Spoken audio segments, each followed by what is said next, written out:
시작을 해볼게요. 사실 2년 전에, 집사님이 얘기하신 2년 전에 클로리를 시작할 때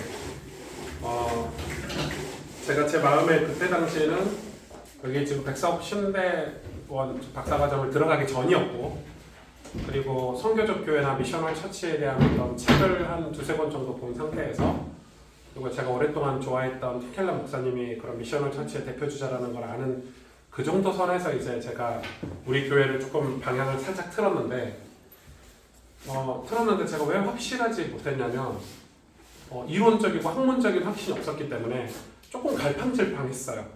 기존의 교회와 이 미셔널 처치 간에, 기존의 교회를 우리가 학문적으로 얘기하면은 크리스텐텀이라고 해요. 이제 그것도 제가 설명을 드릴 건데, 그 크리스텐텀과 미셔널 처치 사이에서 제가 좀 갈팡질팡을 했고, 이제 사람들은 제가 뭐 다락방과 아니다 갈팡질팡했다고 그러는데 그건 전혀 아니고, 다락방이라는 단체는 우리가 이제 언급할 필요나 가치 자체가 없어요. 예.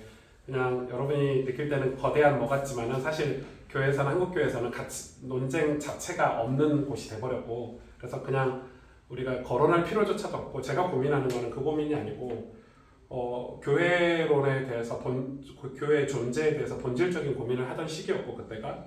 그리고 제가 지금 여기 백사업 기독대학원에 지금 석박사 통합과정을 원래는 석사과정으로 입학을 했다가 제가 석사과정으로 끝낼 양이 아니다, 이 양은. 그래서 제가 교수님들이 오목사 이 미셔널 처치에 대해서 논문을 쓰면 좋겠다, 오목사가 써야 된다, 왜냐면 너희 교회가 박사 논문을 썼을 때 그 사례가 될 거다. 네가 하고 있는 NGO나 또 오늘 무브먼트 청소년 단체나 지금 오목사가 하는 목회가 되게 독특하다. 저희 교회를 보고 이상 교수님이 이 박사과정을 했으면 좋겠다 이렇게 요청을 하셔서 제가 올해 봄에 석박사 통합과정으로 이렇게 변경을 했죠. 잘못해가지고 그래서 했는데, 하고 나서 이제 학문적인 정리가 되니까 제가 완전 다른 세계를 지금 살고 있는 느낌이 들고, 그래서 제가 이제 여러분은 청년들이고 이제 대학생들이니까 여러분이 교회를 다닌다, 그 신앙생활을 한다, 이거를 완전히 개념을 바꾸셔야 돼요. 그러니까 우리는 지금 교회를 다니려고 하잖아요. 그거부터가 우리는 잘못된 신앙인 거야.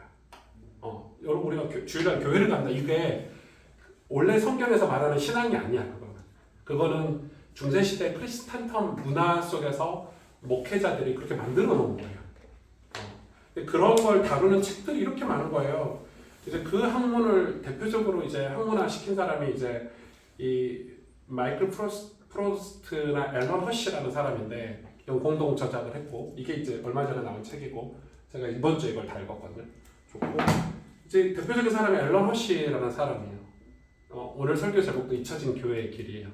요즘 제가 설교하면서 많이 인용했던 내용들도 이렇게 좀 있고, 우리 교육자들 아까 교육자 회의할 때 이거 다 읽어라 했더니 쳐다도 안 보더라고요. 적지도 않아.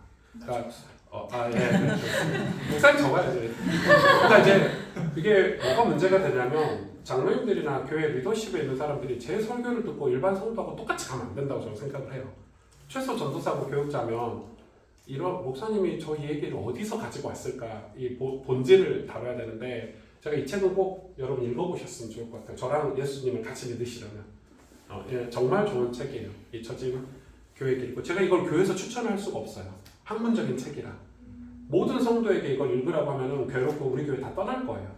이게 학문적인 책이라서 주로 이제 목사들이 읽거나 교회 리더십 장로님들이나, 근데 저는 우리 교회 청년들이 읽었으면 좋겠는 거야.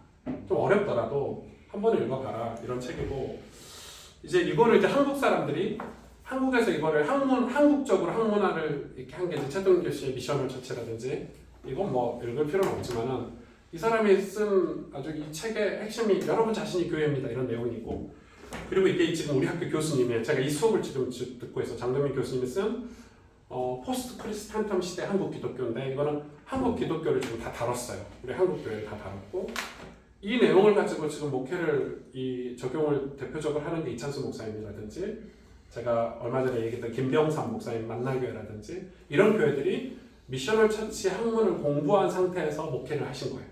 그러니까 적용을 한 거죠. 그러니까 왜 이찬수 목사님이 저렇게 하시지? 왜 김병삼 목사님이 저런 목회 행정을 하지? 뭐 틴켈러 목사님이 어떻게 청년들에게 창업 지원을 해주고 청년들이 뉴욕에서 저렇게 비즈니스를 할 수 있도록 도와주지를 그냥 이해하면은 좀 파격적이다, 뭐 이렇게 보지만은 이 학문을 공부한 사람들은 그래서 저 프로세스 저 과정을 지금 밟고 있구나라고 이해가 이제 되는 거죠. 그래서 제가 이런 책들을 좀 여러분에게 가져왔고 제가 성경을 한 구절을 볼 건데 우리 사도행전이고 최초의 교회죠. 최초의 교회.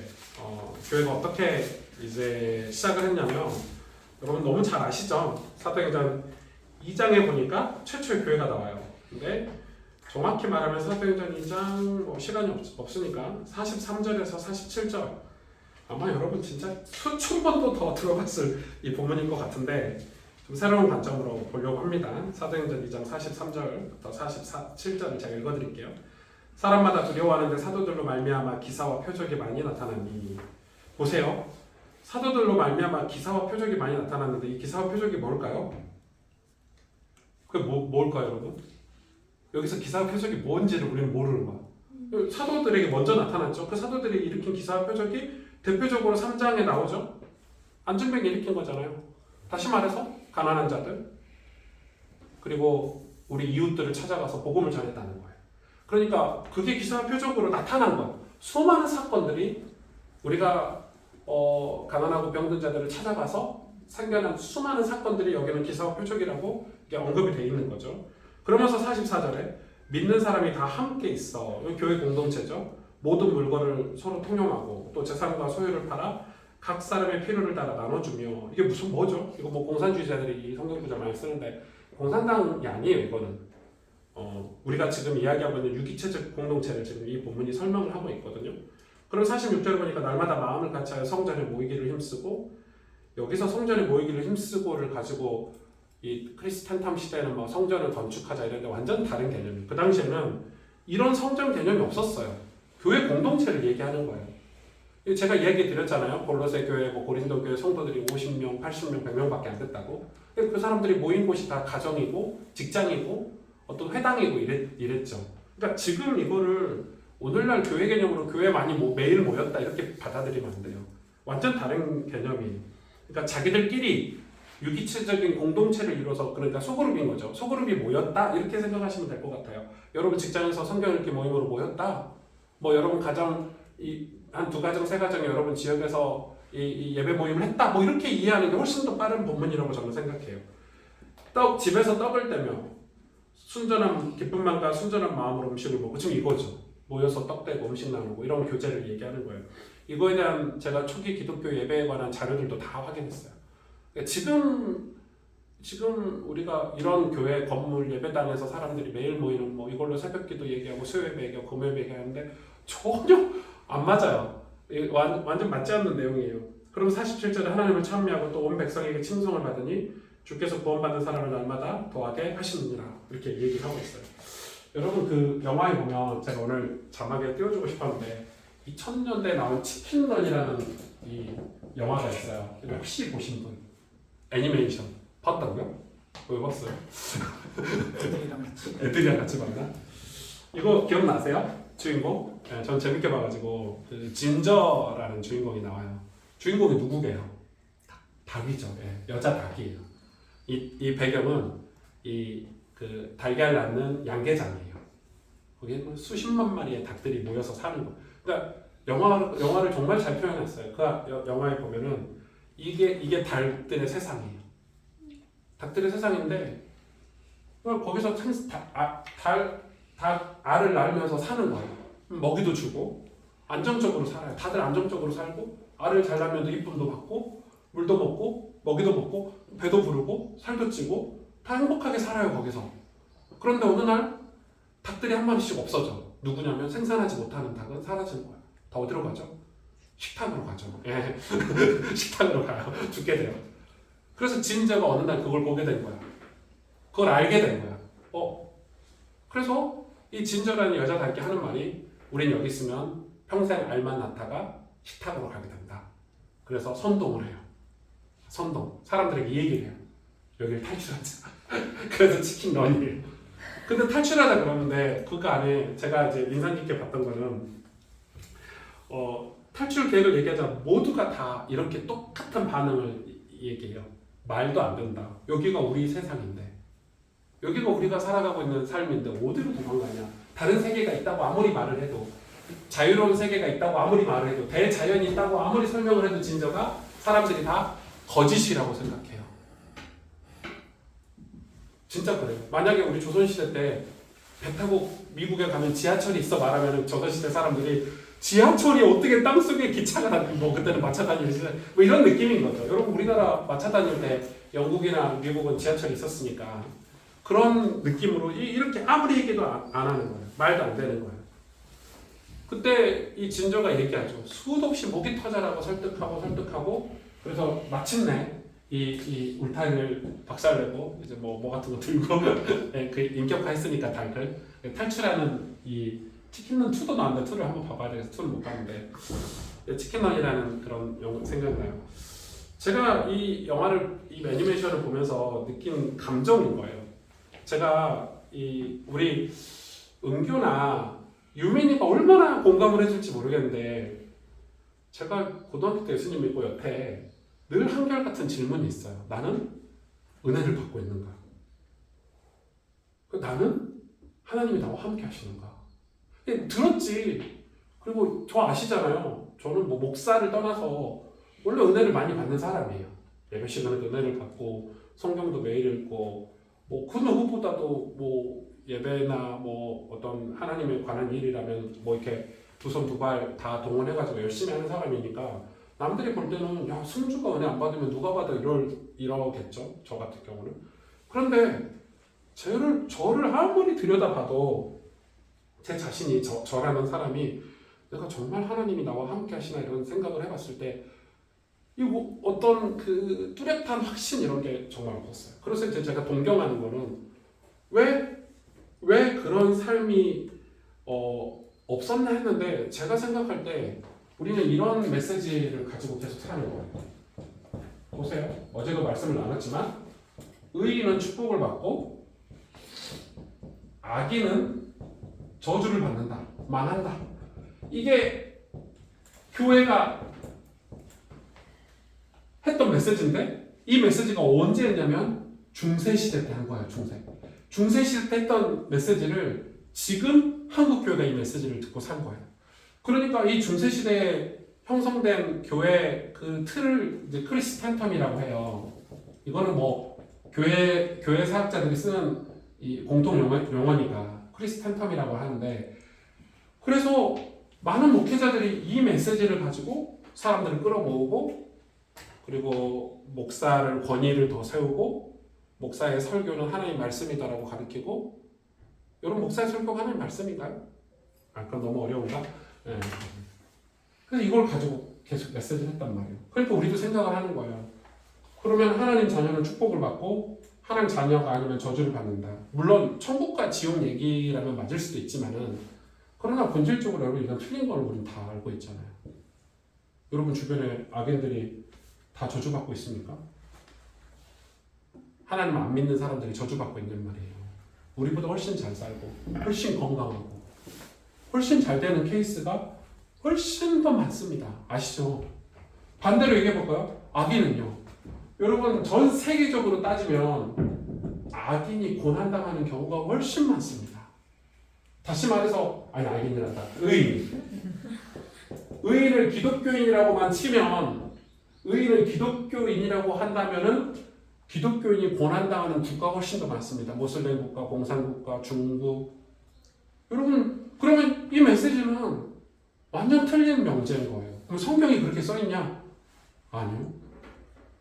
성경을 수천 번도 더 읽었는데 그래서 제가 여기서 너무 많은 괴리감이 있는 거예요. 그러니까 저도 뭘 위해서 살려고 그러냐면 나는 의인이야. 그럼 나는 축복받아야 돼. 이게 제 신앙관이 됐고 제가 목회를 하면서 가지고 있는 어떤 목사의 철학이 돼버렸으니까 그게 얼마나 괴리감이 많겠어요. 여러분 제 삶은 가정을 이루어서 제 사는 삶은 혹독한 현실인데 남들이 볼 때는 야, 복음 가진 목사의 가정은 행복하고 당연히 잘 되고 문제 없고 싸우지도 않고 그게 뭐 보편적으로 다 그렇게 얘기하잖아요. 여러분 예수 믿으면은 복음 가진 하나님 자녀니까 우리는 아무 문제가 없어야 되는데 아니거든요. 저는 이번 달에도 우리 와이프하고 2번 정도 싸웠어. 우리 자녀 문제, 그리고 경제 문제로. 그럼 남자 입장에서는 경제 문제 이런 거 가지고 얘기하면 얼마나 자존심도 상하고 속상하고 되게 속상해요. 그래도 해결 방법이 없어. 어떡하지? 어떡하지? 이러고 지내는 거예요. 저도 똑같이. 그러니까 제가 왜 이런 얘기를 하냐면 이게 지금 원래 성경에서 말하는 교회의 길을 잃어버리게 한 거예요. 교회의 길을 잃어버린 거예요. 그럼 원래 교회의 길이 뭐냐? 잊혀진 교회의 길이 뭐냐? 그래서 저는 이 책을 읽고 제가 진짜 정말 진심으로 가슴이 뛰었어요. 너무 좋아가지고 와, 성경에서 이야기하고 있는 교회가 원래 예수님이 세우신 교회가 이게 교회지라는 생각이 이제 알았는데 학문적으로 확인을 하는 거예요. 아, 그렇지, 이게 교회지. 맞아. 교회는 이게 맞아. 그러니까 여러분, 이게 새로운 교회가 아니고 이 교회는 이 제목은 좀 별로예요. 네, 새로운 교회면 뉴에이지 같잖아요. 뉴에이지 아니에요. 이게 맞는 것 같아요. 잊혀진 교회이지. 원래 교회 길이 있다는 거예요.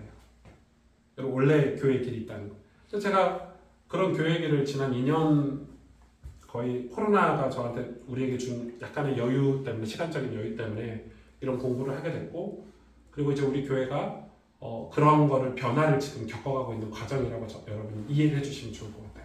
그러면은 목사님 그러면은 원래 교회의 모습은 어떤 모습일까? 오늘 강의를 하려면 총 17시간 정도 강의를 해야 돼요. 생각해봐, 이 책 내용을 다 전달해야 되니까. 그 강의는 오늘 하진 않을 거고 앞으로 제가 주일 설교 시간이라든지 또 교회 수많은 어떤 뭐 성구 영신 예배라든지 또 2월달에 있을 바이블 스쿨이라든지 또 우리 올해 말씀 사경이라든지 이런 걸 통해서 조금씩 여러분하고 나눌 거예요. 그러니까 여러분이 아마 흡수가 될 거고 미국의 자료에 보니까 그 미국의 남자들이 여자 말고 미국 남자들이 1년에 평균적으로 100편 가까이 영화를 본대요. 지금 현재. 이 작년 통계예요. 그래서 미국 남자들이 100편 동안 100편의 영화를 본대요. 평균적으로. 저 이거 좀 일리가 있죠. 우리나라도 요즘 여러분 쉬는 시간에 다 유튜브로 그 요약된 영화 많이 보시죠.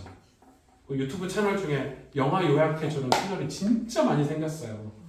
뭐 대표적으로 뭐죠? 엄청 많더라고요. 예. 저도 뭐 드라마 요약본 유튜브로 치면 쫙 나와요. 결말 없는 건 싫어해. 결말 포함 이런 거 해가지고. 그런데 이게 이제 미국에서는 평균 남자들이 100편 이상 본대요. 한 해 영화를. 그러니까 이게 무슨 얘기냐면 이 영화에 중독된 시대인데 단순히 중독이라고 표현하면 안 되고 이런 미디어나 이런 매체 시대가 도래했다는 거예요. 제가 왜 이거를 이 포인트로 잡냐면 그런데 여러분 교회는 보세요. 교회는 어떻게 지금 성도들과 교제하고 있죠? 교회는 여전히 중세시대 때 만들어진 교회 주일 예배 스타일. 여러분 우리 지금 예배 스타일이 다 언제 만들어졌냐? 전부 다 중세 때 만들어진 거예요. 종교개혁자들이 종교개혁을 했지만 틀을 그대로 가지고 왔어요. 배운 게 없으니까. 설교. 물론 훌륭한 설교자들의 설교를 여러분이 막 열광하면서 듣잖아요. 와, 이찬수 목사님 설교다. 하지만은 대부분의 교회들은 그냥 목사님이 강단에서 주일날 이 육성을 가지고 마이크도 좋지도 않고 스피커도 지지직거리는 설교를 가지고 설교를 해요. 그럼 생각해봐요. 1년에 100편씩 영화를 보면서 스트레스를 해소하고 영화에 중독돼서 사는 사람들이 과연 얼마나 입체적으로, 감각적으로 혹은 공감이 돼서 예수 그리스도의 복음에 대해서 하나님 나라에 대해서 이해할 수 있을까요? 저는 이미 실패했다고 생각하는 거예요. 여러분 우리 교회도 똑같아요.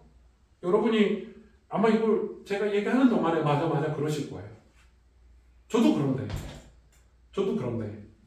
그러니까 교회는 아무리 매력적인 메시지라고 하더라도 매력적인 성경 이야기라고 하더라도 성경의 복음이라고 하더라도 이 매력적인 성경의 복음을 지금 이 중세시대 때 만들어진 틀을 가지고 그나마 우리 교회는 뭐 신대도 있지, 드럼도 있지, 마이크도 좋지, 스피커도 좋지, 그리고 교회가 젊지 하니까 그나마 여러분이 와서 들어줄만 하지. 제가 가본 교회들은 대형 교회들 몇 군데 빼놓고는 뭐 엉망진창이에요. 음향도 없지, 마이크도 지지직거리지, 나이 드신 목사님이 나오셔가지고 이게 설교인지 뭔지 지난주 했던 얘기 이번 주 또 하지, 이번 주 했던 얘기 다음 주 또 하지, 설교 제목과 본문은 하나도 맞지 않지.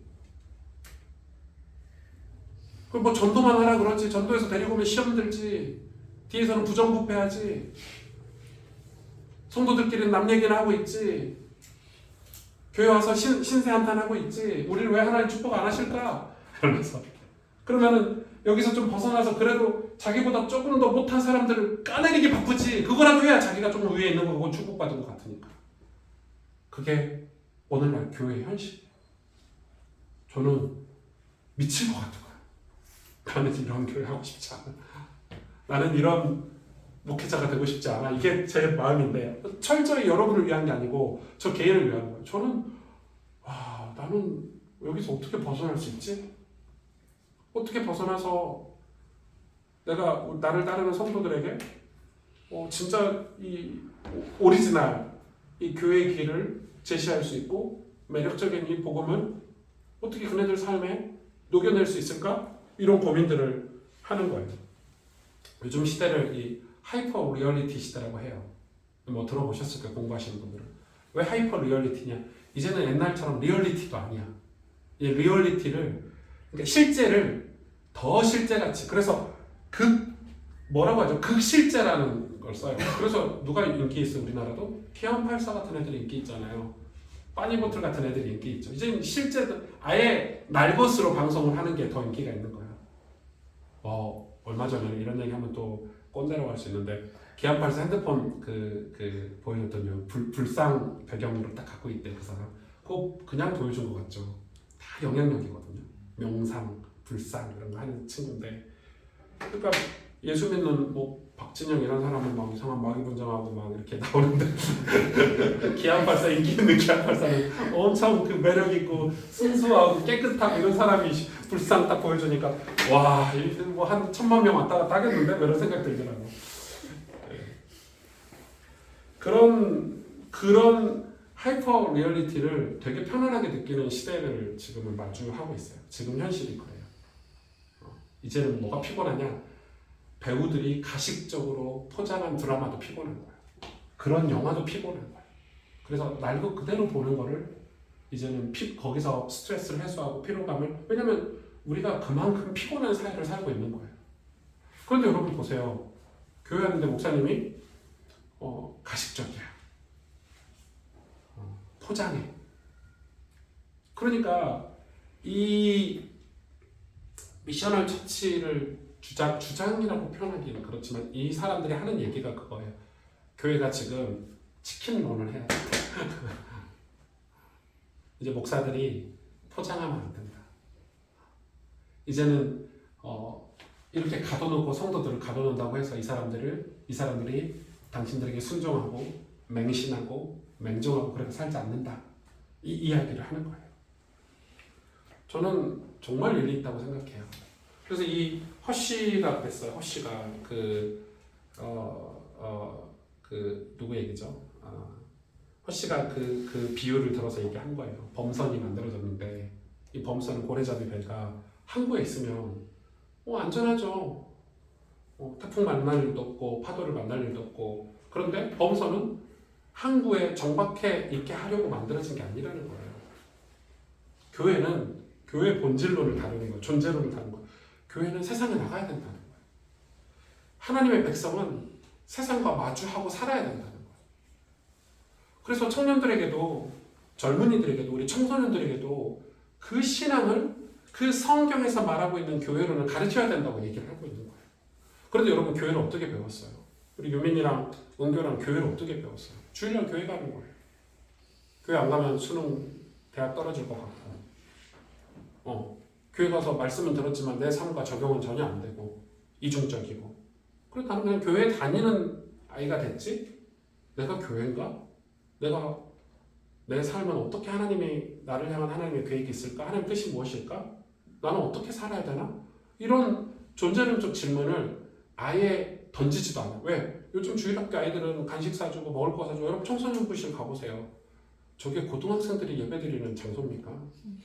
뒤에 뭐 초콜릿 같은 거 사다 놓고 음료수 같은 거 사다 놓고 요즘 시대에 욕해요. 물론 중딩들 때문에 그렇게 했다고 생각을 해. 저는 안 맞다고 생각해요. 은교랑 유민이는 이런 책 읽어야 될 나이예요. 18살, 19살이면. 아니에요? 맞아요. 여러분 밖에 나가보세요. 밖에 서울대 가는 애들, 연고대 가는 애들, 고등학생들 뭐 조금만 유명한 학교들 뭐 여기 대안학교 되게 유명한 대안학교가 있죠. 꿈의 학교라고 서산에. 거기 1년에 2,000권씩 책 읽어요 아이들. 1년에 2,000권씩. 그리고 걔네들이 다 한동대학교 이런 데 가거든요. 2,000권씩 읽어요. 독서량이 2,000권이에요. 만나서 대화해보면 뭐 제가 직접 대화해보진 않았지만 완전히 퀄리티가 다르대요. 그러니까 지금 근데 교회에서는 앉아봐 예배드리자 5분 메시지하고 이거 느낀 거 얘기해봐 이런 거 얘기하고 있는 거예요. 그러니까 제가 이건 잘못해도 한참 잘못됐다. 한참 잘못됐다. 이건 청년들이 교회를 그렇게 이해해서는 안 된다. 같이 싸우고 부딪히고 그래서 이런 거죠. 부모님들이 교회에서 상처받을까봐 우리 청년들 이렇게 보호해놨어. 맞는 말 같은데 틀린 말이야. 교회를 날 것으로 다 느끼게 해야 돼. 우리가 부딪히고 있는 문제들도 공유해야 되고 우리가 고민하는 것들도 공유해야 되고 그게 맞잖아요. 그게 현실이야. 그런데 우리는 지금 이런 환경에서 여러분 예를 들어서 저 핸드폰, 아이패드 이렇게 들고 있는데 이렇게 2개 들고 있는데 저 핸드폰 없이 하루 살라 그러면 전 못 살 것 같아요. 아침에 눈 뜨면 저는 핸드폰부터 찾거든요. 저만 그래요? 여러분이 일어나면 성경책 찾고 이러시나요? 생명의 삶 찾고? 저는 눈 뜨면 핸드폰 어디 갔어? 이렇게 찾거든요. 종종 우리 윤빈이가 같이 자동차 이렇게 열면 거기에 화면 숨겨놔가지고 찾는데 이거 사람이 많은데 아무튼 여러분도 아마 핸드폰 없이 살아보세요. 못 살걸요? 그런 시대에 우리가 살고 있는데 이런 미디어와 매체 시대를 살고 있는데 교회를 생각했을 때 여러분은 여러분 삶이 얼마나 밀접하게 관계가 되어 있는지 내가 교회다라는 메시지가 이해가 과연 되고 있는지 하나님이 나와 함께 하신다는 게 어떤 개념으로 가지고 있는지 우리는 배우지는 못한 것 같아요. 그래서 막연하게 믿어. 그렇게 약간 삶에 비슷하게 교회 목사님이 하도 설교를 그렇게 많이 하니까 하나님이 나와 함께 하시지라는 어떤 이 형이상학적인 어떤 개념을 가지고 사는 경우가 더 많지 않나요? 그렇죠? 이제 직장 초년생들 창현이 직장 가니까 완전 밑바닥이거든. 예찬이도 마찬가지고 나는 믿음 엄청 좋은 두 청년이 이제 직장생활을 이제 시작했거든요. 이거는 돈 월급 이거 받으려고 진짜 별짓을 다 하는 거나 이런 느낌이 있을 거예요. 솔직히 말해서 대학 때는 막 큰 돈 비전을 가지고 직장에 갔는데 갔더니 커피 타와 복사해와 이런 거 바닥 청소해 이런 느낌이잖아요 지금. 교회는 그래서 양자택일의 교회가 돼서는 안 돼요. 교회는 양자택일하는 곳이 아니에요. 교회는 내가 주일날 교회 가고 내가 평일날 내 삶을 살아가는 그런 이 종교적인 형태의 교회로는 이미 끝난 거예요. 이미 중세교회가 실패했던 이유가 그거기 때문에 이 크리스탄텀의 문화를 다 없애야 돼요. 여기 양계장에서 우리가 나와야 돼요. 하나님 우리를 양계장에 가둬놓고 달걀 못 넣으면은 그 밥 식탁에 올라오는 그런 양계장 닭처럼 우리를 키우시는 게 아니란 말이에요. 우리에게는 다 우리 인생에 다 뭐가 있냐면 하나님의 뜻이라는 게 있어요. 저는 이게 있다고 믿어요. 여러분 구원이라는 단어 하나님이 나를 구원해 주셨잖아요. 예수 그리스도 십자가 복음을 통해서 나를 구원했다는 말은 하나님이 우리 안에 소원을 넣어주셨다. 하나님의 뜻을 주셨다. 뜻을 넣어주셨다. 이렇게 믿어요. 그런데 세 번째가 중요하죠. 그럼 이 하나님의 뜻이 무엇인가 했을 때 성경은 교회를 얘기해요. 자, 그럼 목사님 이 크리스탄텀 시대 교회관을 가지고 있는 여러분은 무슨 이 가스펠 교회가 교회야? 라고 생각을 할 텐데 그 교회가 아닌 거예요. 우리가 생각하는 건 이 건물, 예배당으로서 주일날 가는 그 교회로서 교회가 아니라 철저하게 성경에서 이야기하는 유기체적인 교회를 얘기하는 거예요. 구원받은 사람들의 공동체. 그들이 서로 사랑하고 용서하고 서로 하나님의 인도를 받기 위해서 치열하게 고민하고 기도하고 그리고 그런 마음을 가지고 한 영혼을 살리기 위해서 직장 생활하고 가정을 이루고 살아갔던 그네들의 공동체를 얘기하는 거예요. 그게 초대교회 공동체 아닙니까? 그래서 그런 사람들이 가는 지역이나 도시에서는 항상 신앙 공동체가 형성이 됐고 왜 신앙 공동체가 형성될 수밖에 없는 게 그 사람들이 그냥 돈 벌고 그냥 공부하고 그냥 살지 않기 때문에 하나님의 뜻을 쫓아가기 때문에 그래서 거기서는 항상 가난한 자와 병든 자를 도왔고 또 성공하기 위해서 노력했지만 그 성공이 단지 자기의 부와 명예를 위해서 성공하려고 노력한 게 아니라 하나님의 영광을 드러내기 위해서 노력을 했기 때문에 그런 크리스찬들이 모여있는 공동체를 교회라고 얘기하는 거예요. 하나님의 뜻은 교회였어요. 그러니까 이거는 양자택일의 교회가 아니라 교회는 바로 나 자신이에요. 혹은 우리. 그런데 지금 이 시대에 와서 초대교회처럼 뭐 가스펠 교회다 뭐다 이런 게 필요 없냐? 그건 아니에요. 왜냐면 초대교회를 지나서 사도 바울이 이방의 교회를 세울 때는 골로새 교회, 데살로니가 교회, 뭐 고린도 교회라는 지역 교회들을 다 세웠어요. 지교회를 세웠어요. 그 형태가 지금 오늘날까지 온 건데 이제는 이 가스펠 교회라는 이 지교회죠. 지교회라고 하는데 보통 천상교회, 이 땅의 지상교회에서 지교회라고 하는데 이 지교회, 이 가스펠 교회라는 교회가 이런 모습으로 교회를 형성해 갈 수 있는 프로그램이라고 할까요? 프로세스라고 할까요? 그런 과정들. 이걸 우리가 지금부터는 뭘 해야 되냐면 저는 공부를 해야 된다고 생각해요. 그러니까 이거를 학문적이든 우리가 이거를 학문적이든 혹은 영적이든 성경적이든 영적이라는 단어보다 성경적인 단어가 낫겠죠. 이거를 우리가 충분히 공부하고 이 교회를 향해서 우리가 프로세스 과정을 거쳐가다 보면 하나님의 뜻을 쫓아가다 보면 우리가 사는 이 시대에 하나님이 일하심을 우리 인생 가운데 경험할 수 있다는 거예요. 근데 우리가 하나님 우리 인생 가운데 일하심을 우리가 경험을 했는데 이게 우리가 죽음 전에 경험을 할 수도 있겠고 경험은 이미 했지만 평생을 이 하나님의 일하심을 느끼지 못하다가 우리가 죽고 나서 내 인생이 하나님께 쓰임받았구나 이렇게 하는 사람도 있다는 거예요. 그게 증거가 누구죠? 많아요. 우리나라에 뭐 주기철 목사님 같은 분들 뭐 순교자들 세상 사람들이 볼 때는 저 사람이 왜 죽어? 자기 가족과 자기 자신을 위해서라면 순교할 필요가 없는데 하나님의 영광을 사는 뜻을 위해서 순교를 했단 말이에요. 근데 그건 역사가 평가해요. 훌륭한 사람이었다. 훌륭한 믿음의 사람이었다. 스테반 같은 사람들.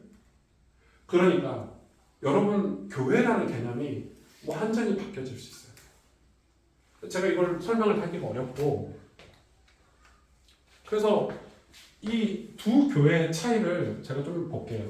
이 크리스탄텀 시대 교회는 하나님과 잘 보세요. 이게 하나님이면 이게 세상이죠. 그러면 이 하나님과 세상에 이렇게 가교 역할을 했던 게 교회였어요. 이게 우리가 가지고 있는 교회관이에요. 그러니까 여러분도 세상에 있다가 교회 가서 하나님께 좀 가까이 갔다가 다시 세상으로 갔다가 그래서 이런 데 살기도 하고 믿음이 좀 좋은 사람이 이런 데 사는 거예요. 이건 틀린 거죠. 여러분 정확히 말하면 하나님과 교회와 세상에 이렇게 교집합되어 있어요. 왜? 하나님은 세상을 직접 통치하시거든요. 이게 맞아요. 그러면 여기에 수많은 이야기들이 있겠죠. 수많은 얘기들이 있겠죠. 그래서 교회라는 교회의 위치가 여기에 있는 거예요. 여기. 이렇게 사이에 있는 게 아니에요. 완전 잘못된 그림인데 이런 식으로 얘기했어요. 그래서 뭐라고 얘기하냐면 어떤 목사님은 저는 이런 설교도 들어봤어요.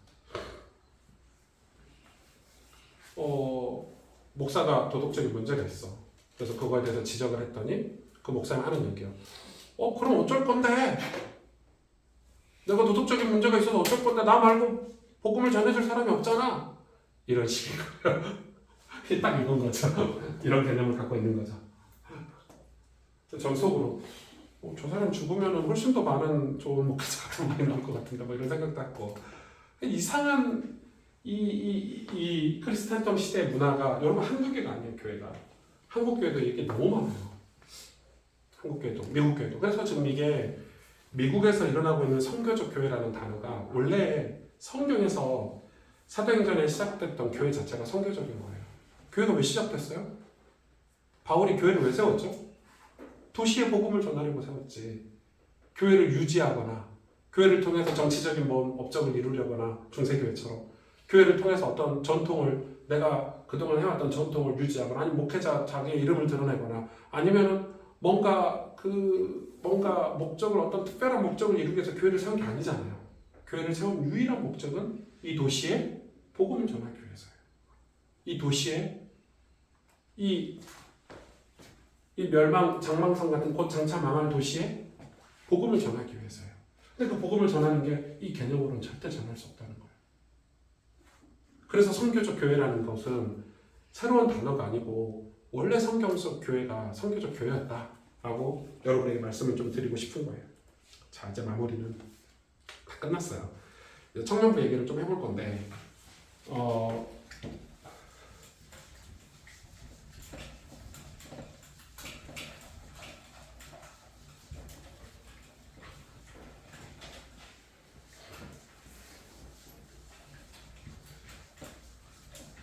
사실 우리 교회 저 어제 단톡방 초대해 주셨더라고요. 청년부 단톡방에 깜짝 놀랐어요. 40명이나 있어가지고 기절 초풍하는 줄 알았는데 우리 교회 청년이 40명이란데? 그래서 왜냐면 대다수가 다 뭐 결혼을 하고 또 이탈도 있었고 이렇기 때문에 청년이 이 숫자가 이제 맞다고 좀 생각을 하는데 이제 토요일날 직장생활하는 분들은 많이 못 오고 또 뭐 3교대하는 간호사들이나 또 지방에 사는 청년들이 많아서 우리가 청년 모임이 쉽지가 않았고 그래서 제가 2년 전에 이 클로리를 시작할 때는 이게 한 2년 전이거든요.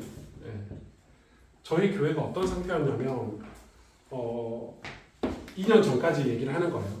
저희 교회가 개척해서 2년 전이면 8년 차잖아요. 제가 교회 개척을 8명으로 시작을 했어요. 8명 다 청년들로 시작을 했어. 강남에 그 스터디룸 빌려가지고 이만하죠? 이만했나? 이만한 거 빌려가지고 이제 제가 퇴직금 받은 거를 1년간 계약을 해가지고 스터디룸을 매일 갱신할 수 없으니까 1년을 예약을 한 거지. 물론 4개월만 쓰고 나왔지만 개척을 이렇게 시작을 했는데 8년 동안 급성장은 아니에요. 그러나 저희 학교 교수님들의 말에 의하면은 이 맨 땅에 헤딩한 거 치고 요즘 제가 뭐 저희 모교에서 재정적인 지원을 받았다든지 뭐 분립 개척을 했다든지 뭐 중직자가 있다든지 이런 게 아니에요. 이 8명 멤버도 다 신앙생활 방황하는 사람들, 뭐 큰 교회 잘 안 다니고 헤매던 사람들이 오목사 개척한다니까 합류한 사람들이니까 어떻게 성숙한 리더는 아니었어요. 그러니까 그런 사람들 데리고 8년간 진짜 급성장했어요. 그러니까 8년 동안 제가 그리고 8년 동안 사역을 어떻게 했냐면 교회 일을 신경도 안 썼어요. 알 거예요. 얼마나 해외로 돌아다니고 밖으로 돌아다니고 뭐 청소년사 간다고 돌아다니고 강의하러 돌아다니고 교회를 거의 방치하다시피 했는데 급성장했어. 재정적으로는 제가 개척 시작할 때 제가 퇴직금을 넣고 제가 월급을 안 받을 때가 있었으니까 그때부터 8년 전에 저희가 4억을 돌파했어요. 1년 헌금이 수입이 딱 2년 전에 4억. 여러분 4억 놀라지도 않네요 인간들이. 이 조그만 교회에서 헌금이 4억이 나와요. 4억이. 그래서 제가 그럼 오 목사님 사례 얼마 받으세요? 제가 2년 전에 제 사례를 350만 원 받았어요. 지금 조금 더 받아요. 지금 주택 지원을 받고 있어서 350만 원 받을 때 왜 그거밖에 안 받으세요? 사람들이 의아했어요. 근데 그거밖에 받을 수 없는 게 4억 중에 절반이 월세. 예, 너무 비싸니까 나가고 그리고 나머지 절반은 저는 돈이 생기면 교육자를 썼었어요. 계속. 좀 내가 월급을 많이 받는 게 중요한 게 아니고 교육자들이 많아야 성도들이 양질 혜택을 받는다고 생각을 했어요. 그래서 교육자를 진짜 많이 세웠어요. 지나간 교육자도 많고 우리 교회만큼 교육자 많은 데가 없어요. 이 수준에. 성도 100명인데 교육자가 벌써 7명 뭐 이러니까 엄청 많죠. 제가 교육자를 돈만 생기면 장로님들이 목사님 이번에는 사례를 좀 올리시죠. 그러면 아닙니다. 교육자 전도사 한 명 더 쓸게요. 뭐 이런 왔어요. 후회가 좀 되긴 하는데 아무튼 농담이에요. 농담과 진담을 구분하세요. 그런데 제가 코로나를 만났잖아요. 코로나를 만난 거가 중요 이슈는 아니에요. 교단과의 갈등이 오랫동안 있었어요. 이 교단과의 갈등을 오랫동안 하면서 제가 진짜 고민인 게 뭐냐면 우리 교회는 왜 서울에 세워졌을까? 왜 강남 한복판에 교회가 있지? 그리고 우리 교회가 8년 동안 왜 이렇게 급성장했을까? 우리 교회는 왜 이렇게 좋은 인재들이 많을까? 왜 이렇게 청년들이 젊은이들이 많이 왔을까? 내가 젊으니까? 나는 왜 이렇게 NGO를 좋아하고 이렇게 봉사활동하는 걸 난 좋아하고 글 쓰는 걸 좋아하고 미디어를 좋아할까? 저 미디어에 거의 미쳤죠. 제 인스타그램 보면 아시죠? 거의 하루도 빠짐없이 글을 올리거든요. 난 왜 이런 걸 좋아할까? 전 글 쓰는 걸 너무 좋아하거든요. 매일 일기를 쓰고 매일 페이퍼를 작성해요. 거의. 책 읽는 것도 좋아하고. 근데 저는 저를 잘 몰랐는데 저 친구들이 오목사 너는 이런 장점이 있어. 넌 이런 캐릭터가 있어. 그리고 네가 생각하는 그 단점을 생각하지 마. 네 장점을 가지고도 충분히 목회는 잘할 수 있어. 이런 얘기들을 제가 이 코로나 시기에 제 친구들을 만나면서 되게 많이 들었어요. 들으면서 이게 그때 제가 그동안에 해보고 싶었던 사역, 대표적으로 팀켈러 목사님 교회를 많이 벤치마킹을 했지만 그래서 만든 게 클로리를 만든 거예요. 클로리 만들 때 아까 준호 집사님을 비롯해서 스텝이 8명인가 9명인가 됐었어요. 그래서 우리가 금요일 밤 예배 끝나면 제 목양실에 모여서 있었잖아요. 우리가 거의 뭐 2시간 가까이 뜨겁게 회의하고 이번 주 클로리는 어떡하지? 어떡하지? 조금 성도들 입장에서는 약간 센세이션했죠. 왜냐면은 갑자기 예배를 안 드리고 강대상에다가 테이블 2개 넣고 뭐 토크쇼 하듯이 또 권사님들이나 집사님들 초대해가지고 신앙 얘기도 듣고. 근데 그렇게 하는 목적이 뭐였냐면 클로리를 하는 목적이 우리가 이 신앙을, 이 복음을, 이 신앙을 비신자들에게 어떻게 하면 전달할까? 근데 이게 1년 정도 하다 보니까 많은 한계에 부딪혔어요. 근데 좋았던 사람들도 있어요. 저희 교회 그 김보미 권사님이라고 계세요. 근데 그 남편이 불신자로 결혼을 하셨는데 남편이 부모님이 천주교 신자시고 남편이 그 지금은 안 하고 있지만은 파리바게뜨 엄청 큰 거 성남인가 미래인가에서 엄청 큰 거 거기 대표 오셨어요. 젊은데 이제 아버지 부모님 해주신 거예요. 그런데 그 남편이 이제 부모님과의 갈등 뭐 이런 거 있었는데 교회 오면 어느 교회를 가기 싫어할 거 아니에요 보통. 그러면 근데 클로리를 한번 따라서 왔어 와이프를. 그러더니 한 주도 안 빼고 오셨어요 진짜 그분이. 왜? 이건 나한테 도움된다. 왜? 그래서 제가 그분에게 물어봤어요. 그 남편에게 만나서 클로리가 뭐가 좋으세요 했더니 그 목사님 설교는 좀 어려운데 클로리에서 이렇게 목사님이 풀어주고 적용시켜주고 그리고 실제 그 말씀을 가지고 살아가는 성도들의 얘기를 들으니까 너무 공감이 된다는 거예요. 제가 그분 얘기 듣고 클로리 괜찮네 이렇게 생각했는데 근데 한계는 뭐였냐면 나머지 교회 성도들이 반대했어요. 반대라는 표현이 아니라 이해를 못 하신 거예요. 그러니까 교회 성도들이 저는 이 클로리를 이용해서 전도도 하고 자기 가족들도 데리고 오고 뭔가 활발한 뭔가 이루어질 줄 알았는데 다들 저거 뭐야? 저거 예배 같지도 않네. 왜 찬양은 안 해? 왜 목사님 설교는 안 해? 이렇게 되니까 처음에 호기심으로 오셨다가 나중에 아예 안 오시더라고요. 그러니까 교회가 이 호응이나 지지가 없으면 이런 프로그램을 하기가 굉장히 어려워요. 그래서 1년을 하고 제가 이제 교단 문제나 교회 문제로 인해서 되게 힘들 때 성실 목사님을 이제 이 비브리지 사무총장으로 콜을 했단 말이에요. 콜을 해서 성실 목사에게 지금 내가 청년부를 할 만한 여유가 없으니까 1년만 수고를 좀 해줘. 좀 버텨줘. 이런 느낌. 그래서 성실 목사는 이게 이런 과정도 모르고 이게 뭔 말인지도 모르고 그냥 갑자기 청년부를 맡은 거야. 그래가지고 나보고 청년부 설교 뭐 해야 돼?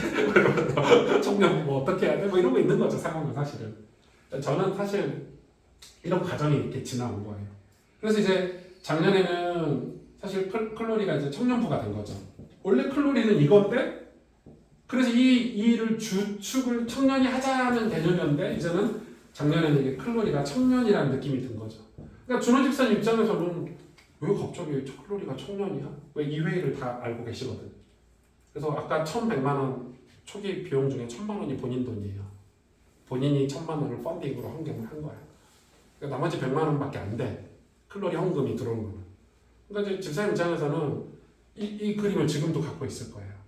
그래서 이제 이야기를 계속 하는 거야. 아까 클로리 같은 얘기를 하는 거야. 이 재정이 밖으로 흘러갔으면 좋겠습니다. 봉사활동했으면 좋겠습니다. 근데 그때는 이거를 할 만한 교회 기반이 없었어. 제가 실수는 뭐냐면 클로리를 할 때 교회 전체 행정이라든지 교회 전체 리더십이라든지 이거를 전혀 손대지 않고 여기다가 미셔널 처치 개념으로 클로리를 딱 집어넣으니까 부딪힘이 되는 거예요. 근데 지금은 안 그렇죠.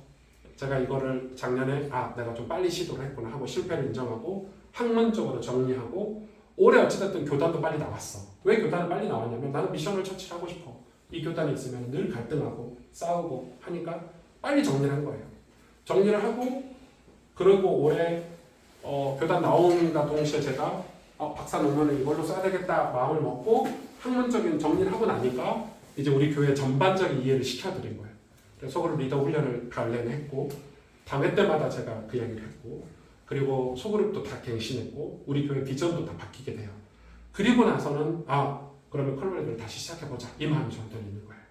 근데 클로리를 다시 시작했을 때 옛날처럼 뭐 이렇게 어떤 프로그램을 하자 개념이 아니라 청년들은 어른들이니까 청년들은 일반 성도들이니까 우리가 1부든 2부 예배든 우리가 청년들이 그 예배를 메인으로 드리고 혹은 청년들이 오후 예배를 메인으로 드려주면 더 좋겠고 그러면 청년부들은 왜냐하면 청년부를 약하게 키울 필요가 없는 거예요. 보호하면서 양육하면서 그렇게 하고 청년들은 구심점 회장단만 빼놓고 나머지는 전부 소그룹으로 움직이죠.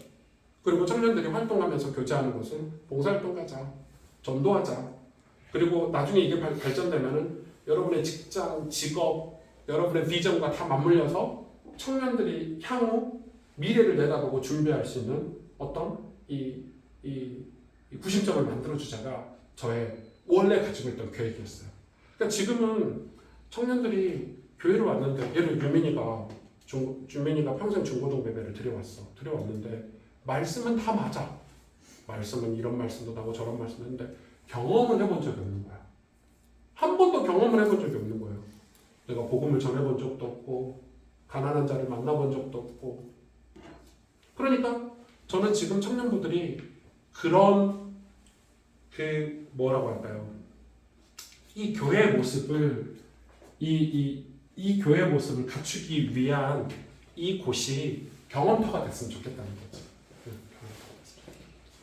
그런데 그전에는 제가 왜 갈팡질팡을 한 거죠. 제가 너무 갈팡질팡을 많이 했으니까 여러분이 고생을 되게 많이 했다고 생각을 하고 뭐 갈팡질팡할 시간도 없고 이제는 갈팡질팡할 그런 다른 길도 이제 저한테는 보이지도 않고 이제 앞으로 이 길을 갈 건데 선교적 교회의 길을 갈 건데 이제 청년의 계층 이 청년의 시기에 이런 역할을 또 여기서 이런 훈련과 배움을 가지고 여러분이 나중에 어른이 되고 가정을 이루면서 살아가면서 진짜 내가 교회로 살아갈 수 있는 하나님의 뜻을 여러분 삶에 이루도록 잘 돕고 섬기고 싶다. 이 정도인 거죠. 그래서 당장 청년부가 뭐 해야 된다는 그렇게 중요한 것 같진 않아요. 그래서 아까 뭐 예산 이야기하시길래 당장 저희 다음 주에 꽃전도 하기로 했거든요. 그 꽃전도는 또 뭐야 이러시는데 꽃전도는 이상민 목사님 교회 청년부가 하고 있는 전도 행위예요. 근데 그 교회가 여기 고속터미널 꽃시장 가가지고 새벽에 꽃을 사가지고 그냥 우리는 한두 사람 만들면 되는데 그 교회가 이야기한 거예요. 청년들이 교제를 하는데 맨날 볼링장 다니고 밥 먹으러 다니고 뭐 노래방 가고 막 이랬대요. 그랬는데 거기 오는 청년들이 안녕하세요. 거기 오는 청년들이 그 어떤 변화도 없었대요. 그러니까 깨달은 거야. 청년들이 모여서 통닭 듣고 뭐 노래방 가고 뭐 볼링장 가는 게 나쁜 건 아니지만 우리가 왜 존재하지 청년부가? 그래서 그 청년들이 자기들끼리 회의를 하다가 우리 전도하자 이렇게 된 거예요. 그리고 그 교회 가보셨죠? 사당동에 그 촌스러운 동네거든요. 완전 시골 어디 면군 뭐 이런 느낌이 나는 서울에 그런 곳이 있구나 싶을 정도로 정감 있는 거기서 그냥 자기들끼리 전도를 하는데 전도지를 만들어가지고 전도를 하는데 사람들이 전도지를 다 버리더래요. 자기들 경험인 거야. 청년들이 교회 앞에서 전도했는데 전도지를 다 버리더래요. 그걸 다 확인하잖아요. 다 버리고 가고 막 오지도 않고. 그래 청년들이 또 회의를 한 거야. 기도하고 하나님 우리 전도하는데 왜 전도지를 사람들이 다 버리지? 목사님이 그랬대 속으로 당연한 것을 쟤네들 누가 전도지를 받아 이렇게 돼가지고 자기들끼리 회의하다가 이야기한 거야. 그 중에 어떤 자매가 그 꽃이 이런 수강 이런 걸 받은 거야. 꽃을 나눠줘보면 어떨까요? 이렇게 된 거야. 그리고 또 그 옆에 자매는 전도지를 주면 다 버리니까 그 QR코드로 해가지고 우리 청년부를 소개하는 글을 써서 이 꽃에다가 그냥 QR코드만 넣읍시다. 누가 그걸 읽고 있겠습니까? 그러니까 자기들이 가지고 있는 그 달란트, 은사들이 다 동원돼서 그래서 꽃전도를 한 거예요. 그래서 꽃전도를 하는데 이렇게 얘기한 거 자기들이 시간 없는 사람은 참여하지 않지만은 꽃 사러 갈 때도 같이 가고 꽃도 사가지고 와서 우리가 직접 만듭시다 한 거예요. 꽃을 이렇게 사가지고 와서 백송이를 사가지고 와서 그 비닐로 다 직접 한 송이 한 송이 잘라서 만들고 그걸 청년부가 같이 하면서 교제가 되는 거예요. 여러분 그게 공동체잖아요.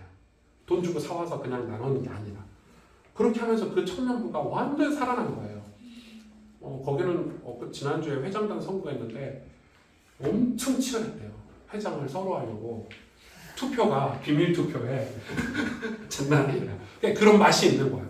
청년부가 그거를 끌고 갈 수 있는 맛이 있는 거야. 그래가지고 이제 꽃전도를 하기 시작한 거예요. 그게 한 2년 됐다고 했나? 그래서 꽃에다가 그냥 주니까 사람들이 꽃을 나눠주니까 생화를 나눠주니까 버리질 못하는 거예요. 그래가지고 2년 동안에 꽃전도를 받아서 꽃을 받았다 해서 교회를 등록한 사람이 4명 정도 된다고 하더라고요. 통계적으로. 교회를 등록하는구나. 그러니까 여러분 별거 아닌 것 같지만 교회 등록이 중요한 건 아닌 것 같지만 그래서 그 동네에서는 그 꽃전도가 유명한 어떤 문화 행사가 된 거지. 그래서 걔네들은 바자회 할 때도 꽃으로 소개하고 그 카페 가봤죠. 청년이 하는 그 교회 앞에 그 카페도 이제 예수님 믿고 교회 등록한 지 1년 된 친구거든요. 자기 그 커피에다 꼭 뽑아 갖고 주잖아. 자기도. 그러니까 그 지역에 청년들이 꽃을 나눠주니까 지역 주민들이나 지역 상가 사람들이 다 아는 거예요, 이 교회를.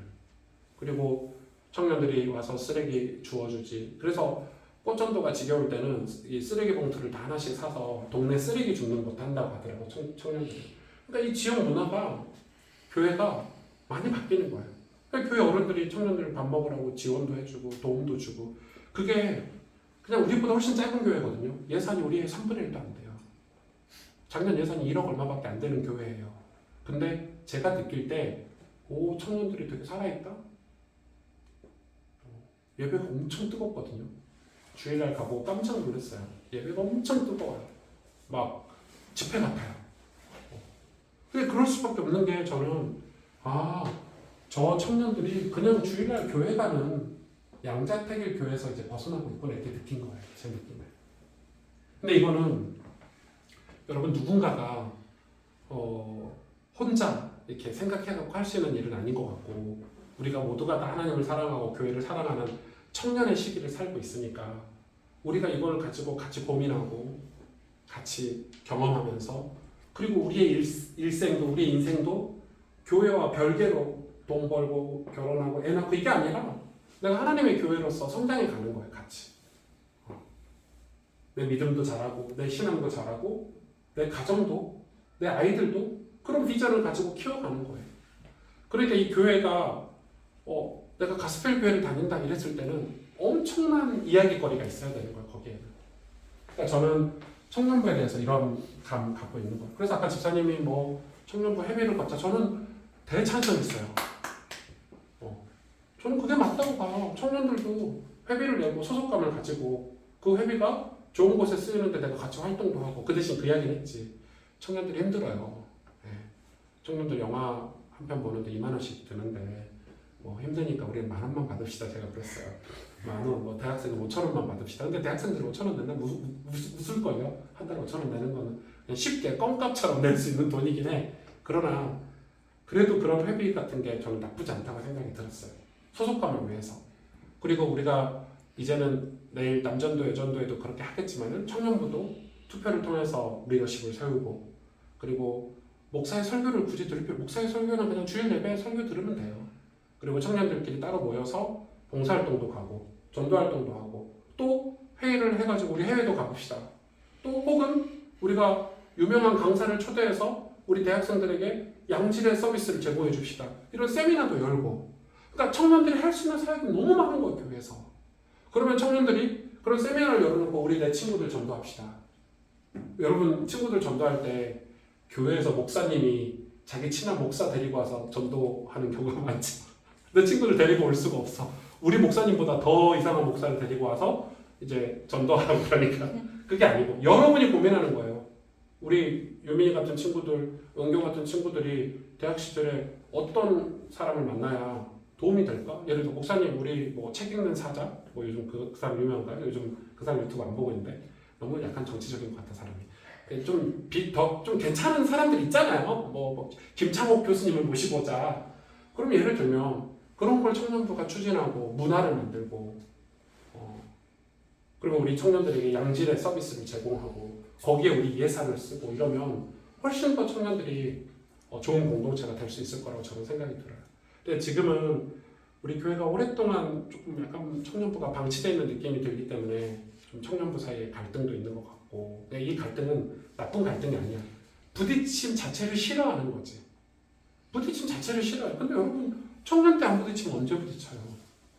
이상민 목사님 지난주에 회장 선거했는데 그 회장된 자매인데 자매가 자기가 회장이 돼야 될 이유에 대해서 설명을 했대. 근데 거기 있는 청년들이 이 자매를 평소 다 싫어한대. 왜 싫어하냐면 이 자매가 이제 이상민 목사님 이야기예요. 이 자매가 교회에서 일을 되게 많이 한대. 주보도 만들고 뭐도 하고 많이 하는데 다른 청년들하고 되게 트러블이 많대.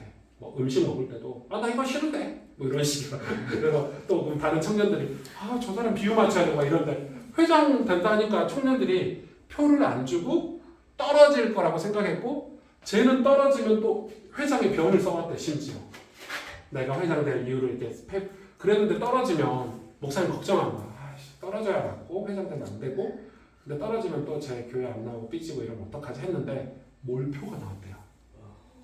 그러니까 반전인 거지. 그래서 자기 너무 기쁘더래. 청년들이 저 자매를 지지한다고 표가 80%가 나왔대 그 자매한테.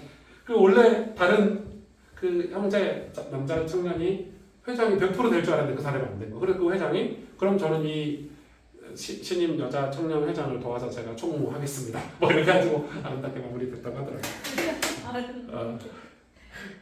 저는 사실 근데 그 이야기를 하더라고요. 이상희 목사님 청년들끼리 지지고 볶고 교회 나가기도 하고 교회 들어오기도 하고 싸우기도 하고 해야 성장해요. 저를 안 하는 거지. 저는 그거를 원천에 방지를 많이 했어요. 저는 그런 일이 벌어지면 안 돼. 임원단 해산 우리도 회장이 있었거든요. 3대까지가 있었나 4대까지가 있었나 제가 다 해산시켰어요. 싸우지 말라고. 제 정신이요. 교회 가서 왜 싸우냐고 이러면서 다 해산시키고 다 하고. 근데 지금 생각하니까 제가 너무 많은 걸 놓치고 있었어요 그동안. 그게 중요한 게 아니야. 그러니까 회장이 됐는데 왜 싸우냐면 길을 몰랐기 때문에 싸우는 거야. 이 회장이 이 길로 가게 만들어주면 되는데 이 공동체가 이 길로 가게 만들어주면 싸우더라도 건강하게 싸우면서 갈 텐데 제가 그 길을 제시는 하지 않고 밖으로 돌아다녔을 때니까 갔다가 교회 오면 누가 싸워서 삐졌대요. 시험 들었대요. 그거 뒤수습 하는 게 너무 힘들었어. 너무 스트레스를 많이 받았어. 이제는 그런 단계가 다 이제 지나온 거죠. 우리 교회가 다 지나왔고 이번 주 주일날 남전도 여전도에도 이제 회장 선거하고 다 하거든요. 이제 우리 교회가 완전 바뀐 거죠. 그래서 저는 청년들이 우리 여기 성경 집사님부터 우리 이제 19살, 18살이니? 19살이지? 음교 저기까지 사실 세대차가 이렇게 나요. 세대차가 나고 죄송해요. 비율을 성경 집사님으로 들어보면 근데 비슷해. 사실 뭐 다 비슷해. 뭐 민지도 세대차 많이 나지. 벌써 10년 이상 세대차가 나는데. 근데 제가 다른 교회들도 고민이 들더라고요. 대학부, 청년부를 나눠야긴 했는데 요즘은 대학부를 안 만들어요. 교회들이.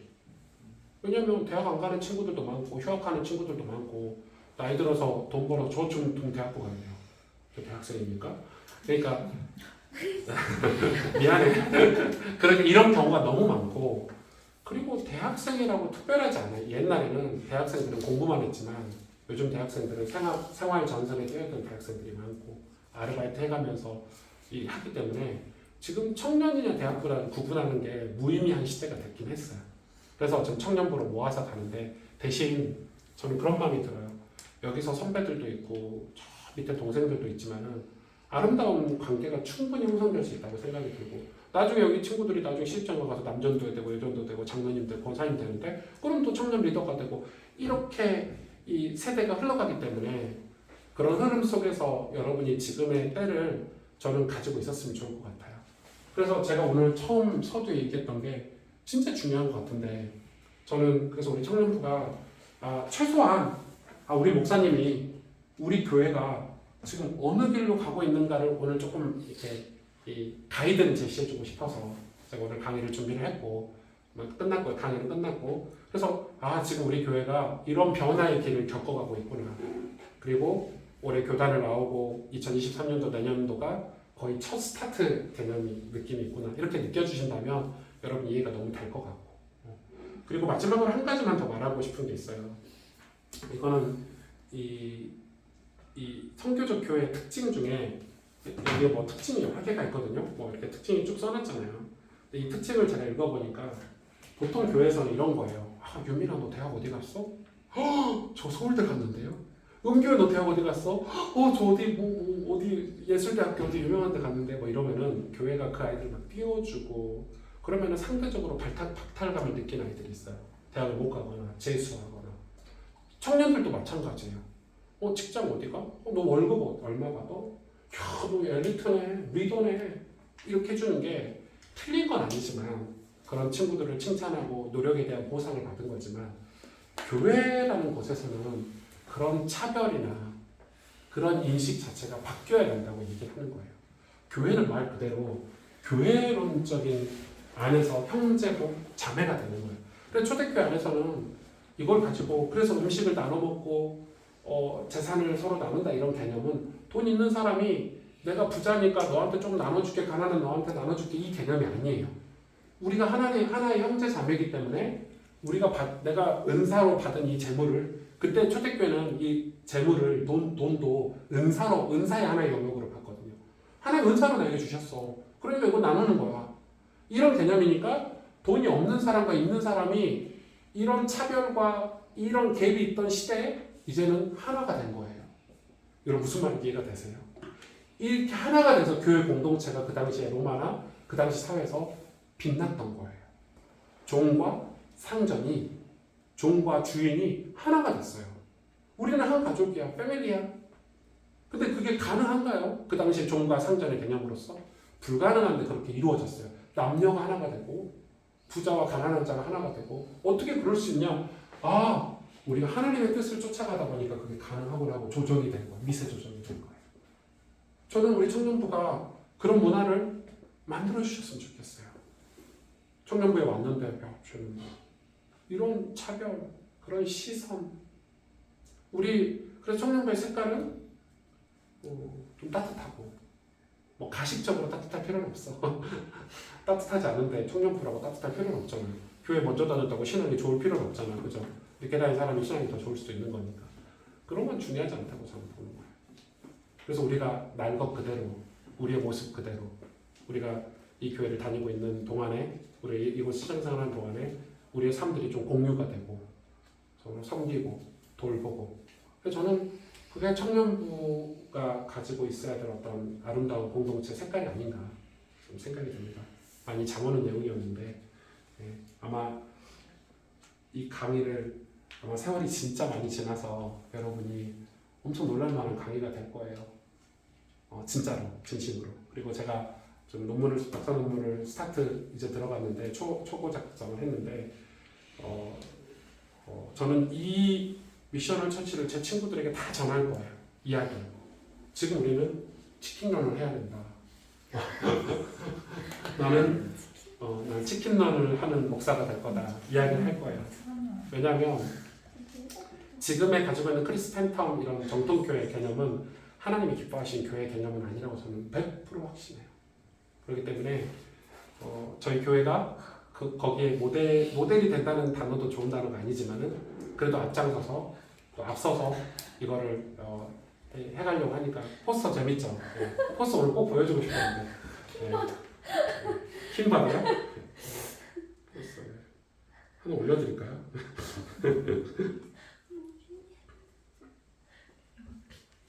이렇게 생겼어요.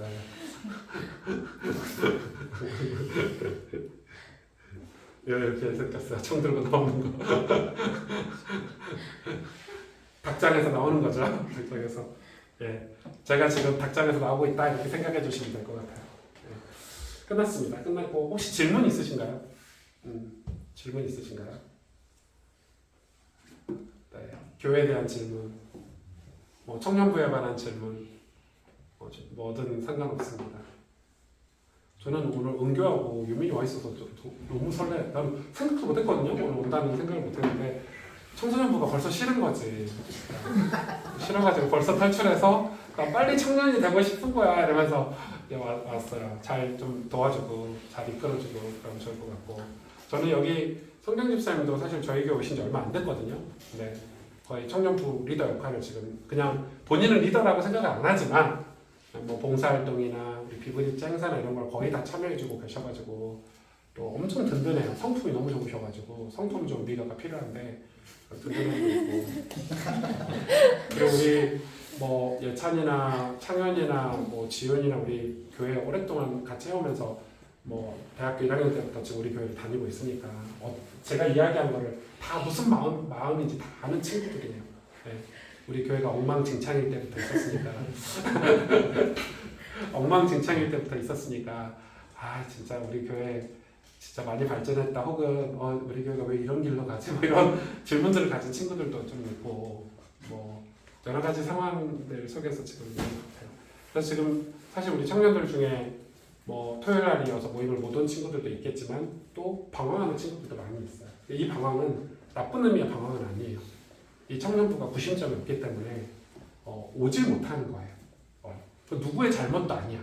그냥 그런 시기를 우리가 지나왔어. 왜냐면 우리 교회 어른들도 제가 막 교단을 나오고 막 수많은 사건들을 경험하면서 그 자체가 싫은 거야.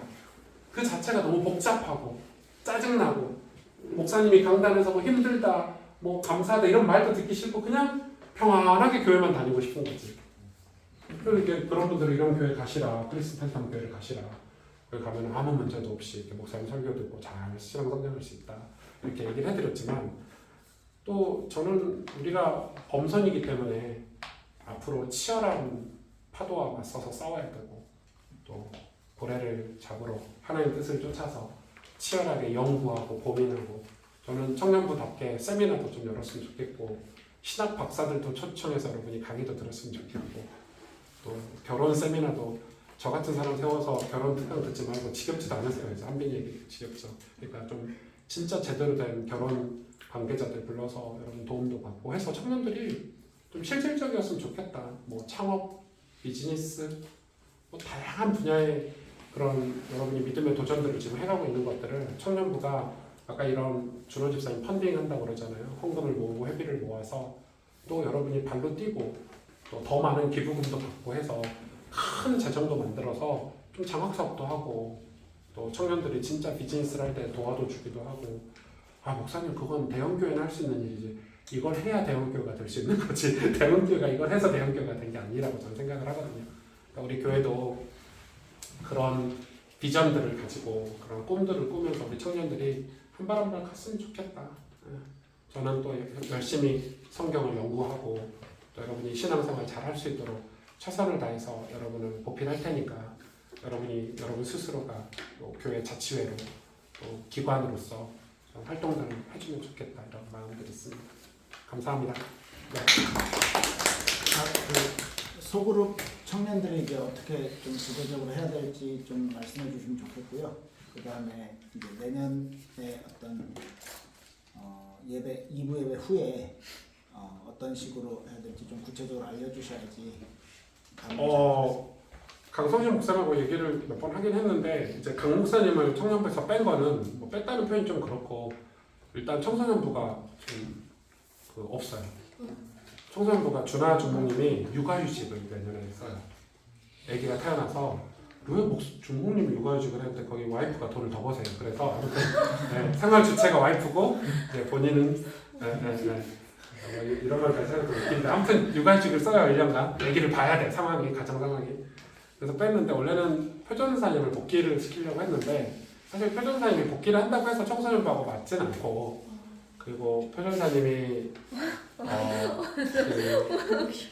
이게 아무튼 허전사님이 이제 아기를 데리고 있어. 1살짜리 아기를 데리고 있어서 이제 무슨 사역을 하기가 어려워. 복귀를 한다고 해도 일단은 복귀를 안 하고 육아휴직을 하나 더 쓰기로 했어요. 교회 재정상 어떤 여러 가지 조건들이 맞아가지고 내년 교육자가 부족하기 때문에 청소년부를 제가 갈 수는 없잖아요. 오전 예배 설교할 때. 그래서 이제 강 목사님을 보내기로 했고, 그리고 이제 그것도 있지만 그럼 청년부도 같이 할 수 있는데, 사실 강성식 목사님은 제가 한국에 오실 때 그 교회 사역으로 모신 게 아니에요. 100% 비브리지. 자꾸 교회를 너무 열심히 해서 지금 고민인데, 근데 비브리지 할 일이 없으니까, 예찬이는 비브리지 그 전임 우리가 잘 알겠죠. 저는 이제 강 목사님의 재능, 그리고 강성식 목사님의 어떤 성품, 장점, 단점을 저는 웬만하면 다 알고 있겠죠. 오랜 친구니까. 그래서 강 목사님의 장점이나 재능을 저는 많이 끌어주려고 좀 노력을 하고 있고, 끄집어내주려고 노력을 하고 있고, 그 일이 비브리지하고 너무 적합하다 이렇게 생각을 해요. 그래서 일주일을 정말 바쁘게 비브리지를 위해서 살았으면 좋겠고, 그리고 이제 주일은 협력 목사 개념으로 사역을 하고 있는데, 사실 거의 땜빵은 다 하고 있어요. 교회 땜빵은 다 하고 있고 저의 위로자가 되어주고 있고 제 친구가 되어줘서 그것만으로도 엄청 고마운데, 아무튼 그래서 내년에 강 목사님의 청소년부 설교를 하러 가요. 그것도 임시야. 청소년부에 비전이 있거나 내가 청소년부 사역을 뭐 평생 청소년부를 부흥해야지 이런 걸로 가는 게 아니라 교육자가 없어서 임시로 가는 거야. 가는 거라서 어떤 느낌인지 알겠죠. 왜 강 목사님 청년부 1년 시키고 다시 빼냐, 뭐 문제 있냐. 문제 있는 게 아니고 원래 저 사람은 비브리지 하는 사람이라니까. 근데 올해 비브리지 하면서 청년부를 시킨 게, 비브리지를 하면서 청년들이 좀 필요하거든. 서포터가 필요하잖아요. 이 스태프들이 청년들 이 뭐라고요? 자원봉사 발렌티어들이 필요하기 때문에 청년부를 맡으면서 첫 해 비브리지를 하면은 청년들을 끌어다 쓰기가 좋으니까. 그래서 근데 이제 막 와서 비브리지 맡고 있는데 뭐 도와달라고 말할 공간이 없으면 안 되니까 이제 비브리지를 위해서 청년부도 맡긴 거죠, 사실은. 그래서 그렇게 됐고, 또 이제 청년부 예배를 고민하다가 청년부 설교가 따로 필요 없겠다 이렇게 생각이 돼서 청년부 설교를 뺀 거죠. 그냥 그리고 내년부터 오후 예배가 2시로, 이게 1시 반인데 2시로 미뤄지고 찬양 예배를 드려요. 그래서 윤 전사님이 우리 옛날에 했던 것처럼 이제 코로나 직전으로 다시 돌아가는 거예요. 그리고 오후 예배는 일부 예배처럼 정통 예배가 아니고 찬양팀이 서서 찬양을 한 2-30분 하고 바로 설교가 들어가는 찬양 예배를 드리니까 이제 찬양팀으로 청년들이 한 그 모임이 되겠죠. 그리고 또 그 오후 예배가 끝나고 나면 청년들은, 제가 생각했을 때 오후 예배가 딱 끝나면 청년들은 지금 네 개인가요? 그룹이? 5개인가요?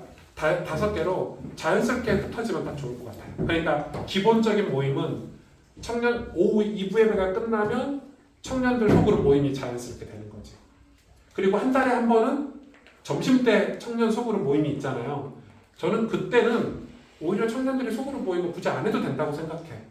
오히려 여러분이 이제 활용하기 나름인데, 이제 임원단이 구성이 되고 소그룹 리더들이 모여서 대화를 해야 되겠지만, 오히려 그때는 우리 뭐 전도할까? 아니면 우리끼리 뭐 기획회의를 할까? 그러니까 여러분이, 저는 청년들이 만약에 근데 일부 예배 오는 청년들을 잡으려면 그때 한 달에 한 번씩 소그룹 모임을 하는 것도 나쁘진 않겠네. 아무튼 그건 회장단이나 좀 나눔지기들이 5명이나 있으니까 모여서 의논을 한번 해봐야 될 것 같고, 그리고 저는 그렇게 생각해요. 매주 소그룹 모임을 매주 할 필요는 없다. 어른들도 한 달에 한 번만 하는데, 그러면은 매주 할 필요 없으니까 이제는 매주 안 하는 대신에 뭔가를 만들어야 되는데, 그거는 이제 저는 회장단들이 했으면 좋겠어요. 대표적으로 제가 요구하고 싶은 거는, 제가 청년부 담당 교육자니까 한 달에 한 번 전도를 했으면 좋겠다. 이 지역 전도. 그냥 그러면은 우리 교육자들이나 청년들하고, 우리 교회는 전도지가 없단 말이에요. 어떤 식으로 전도지를 만들지, 어떻게 전도를 해야 될지. 그래서 주사랑 교회 꽃전도 팀이 조인해서 우리를 도와준다고 하니까 거기서 꽃전도 팀하고 조인해서 우리가 도움을 받았으면 좋겠다. 그래서 우리가 한 달에 한 번은 소그룹 모임 대신에 오후 예배가 끝나면 청년부가 주도해서 꽃전도를 한다든지, 또 우리가 소그룹 모임을 계속 하다가 이번 달은 2월 달이니까 우리 MT 가자. 우리 새내기들 축하도 할 겸 어디 좋은 산장에 가가지고 고기라도 구워 먹자 하면, 그날은 예배 끝나자마자, 우리 예배 3시면 끝나잖아요. 이제 좀 길어지겠구나. 3시 반 정도면 끝난단 말이에요. 2시 시작해서 3시 반이면 끝나니까 우리 그러면 다 같이 청년부들 가서 오늘은 신입생 환영회 하자. 근데 이런 거를 그냥 월간 1년치 스케줄을 짜도 좋고 여러분이 회의를 통해서 회장단들이 정해서 예를 들어 3월달이다 우리 대학교 전도하러 가자 여기 서울교대 전도하러 가도 좋고 뭐든지 할 수 있을 것 같아요. 그러니까 이거를 물론 계획이 없으면 흐트러지겠지만 기본적으로 소그룹 모임을 베이스로 두고 이제 회장이랑 소그룹 나눔지기들이 생겼으니까 여러분이 모여서 1년 스케줄을 두고 같이 고민하는 시간을 여러분한테 충분히 드리고 싶어요. 그래서 저는 제 입장에서는 여러분이 바른 길 가도록 이렇게 울타리 역할만 할 거고 양계장 아니에요. 그냥 울타리 바른 길 가도록 울타리 역할 그리고 회장단이 저한테 와서 의논을 했을 때 오케이 그리고 부장 선생님 계시니까 재정은 이렇게 사용하고 이런 거에 대해서 제가 컨펌을 하겠지만은 컨펌을 하는 역할을 하겠고 또 예를 들어서 아 목사님 우리 한 달에 한 번씩 청년 메시지 해주세요. 그래도 대학생 청년인데 목사님 설교는 강해 설교니까 우리하고 뭐 한 달에 한 번씩은 설교해도 돼요. 전도학교 하듯이.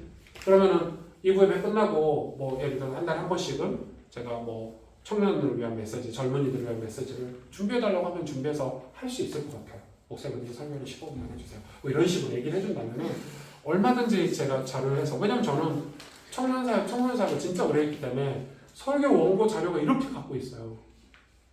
저 청소년 설교를 제가 다 들고 있거든요. 제가 예일교에서 했던 청소년 원고를 다 들고 있기 때문에 전 여러분한테 얼마든지 많은 비전과 내용들 또 이런 내용들을 공부해서 여러분하고 나눌 수 있는 내용들을 전달할 수 있으니까 예를 들어서 여러분이 스케줄을 짜면 좋겠어요. 제가 짜주면은 여러분께 안 돼. 여러분이 모여서 의논하고 고민하고 우리 청년부가 어떻게 하면 부흥할까? 우리 청년부가 어떻게 하면 우리가 복음을 전하는 공동체가 될까? 이런 거를 몇 명 안 돼도 그래도 지금 8명, 10명이나 모였으니까 모여서 고민하고 올해 회장은 네가 해라 이런 것도 좀 하고 그래서 총무도 좀 세우고 그래서 임원단이 있어야 또 나눔지기들하고 소통할 수 있는 어떤 이 소통장이 좀 생기니까 그런 청년들이 그런 고민들을 오늘 해보시면 좋겠다 이렇게 생각이 들어요. 그래서 저는 뭐 강 목사님이나 저나 이 시간 이후에 좀 빠지는 게 좋겠다 회의할 때는 여러분끼리 회의를 하고 우리 예진 집사님도 계시고 성경 집사님도 계시고 우리 예찬이도 리더로 오랫동안 했기 때문에 충분히 여러분끼리 소화할 수 있을 것 같고 물론 이 유민이하고 은교하고 둘이 새내기가 와 있으니까 너무 강도 높게 싸우지는 마시고 이제 새내기는 회의 끝나고 나서 이제 우리 맛있는 거 먹으러 가자 뭐 이런 느낌으로. 근데 저녁은 뭐 먹어요? 저녁은 제가 사면 안 돼요? 제가 살게요. 저녁은 제가 쏘겠습니다. 저녁은 뭐 먹죠? 저녁은 먹으러 갈까요? 뭘 또 시켜 먹을까요? 그거는 언니들한테 얘기해줘. 유민이 은교는 좀 그거가 아니니까 환영회는 이런 식으로 하면 안 되지, 그치? 쟤네들 환영회는 제대로 해야지. 빕스 이런 데 가야 되지. 저는 은교 빕스 이런 데 가야 한 번도 간 적 없는데 왜 쟤네들만 오늘은 뭐 아무튼 저녁을 뭘 시켜 먹든지 제가 오늘은 저녁은 제가 쏘겠습니다. 쏘고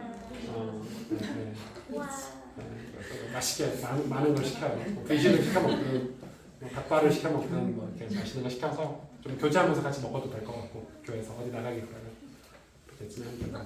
혹시 질문 이제 없으시죠? 네.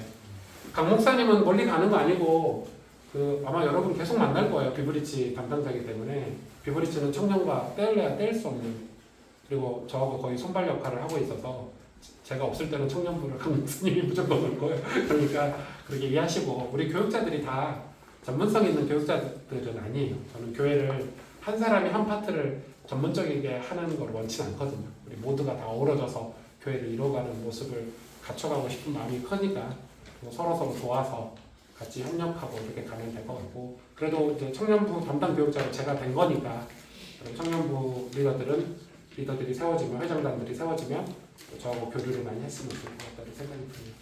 한 가지만 더 광고를 드리면 아까 방금 이상민 목사님 전화가 왔는데 저희가 12월 25일 날 콘서트 하잖아요. 교회 획기적이거든요. 경품 추천 이런 것도 할지도 몰라요. 그래서 우리 교회에 없었던 유래에 없었던 그리고 진짜 퀄리티 높은 가수들이 와요 다. 그래서 토크쇼처럼 해요.